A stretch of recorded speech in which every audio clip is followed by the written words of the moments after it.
ఆంధ్రప్రదేశ్ రాష్ట్రానికి సంబంధించి విశాఖపట్నం, విజయవాడ మెట్రో ప్రాజెక్టుకు సంబంధించి చంద్రబాబు నాయుడు గారు చేసిన కృషి ఫలించిందండి.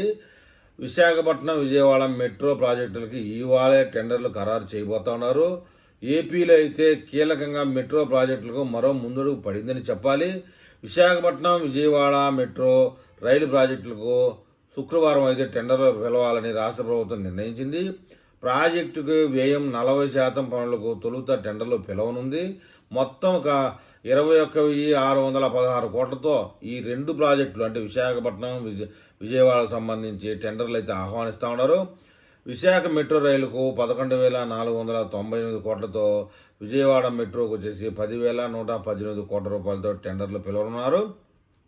కేంద్ర రాష్ట్ర ప్రభుత్వాలు 50-50 అనే విధానంతో భాగస్వామ్యంతో ఈ ప్రాజెక్టులకు నిర్మాణాలు జరగబోతున్నాయి.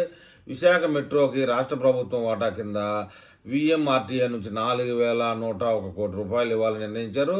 విజయవాడ మెట్రోకి అయితే సిఆర్డీఏ నుంచి 3,497 కోట్లు కేటాయించనున్నారండి.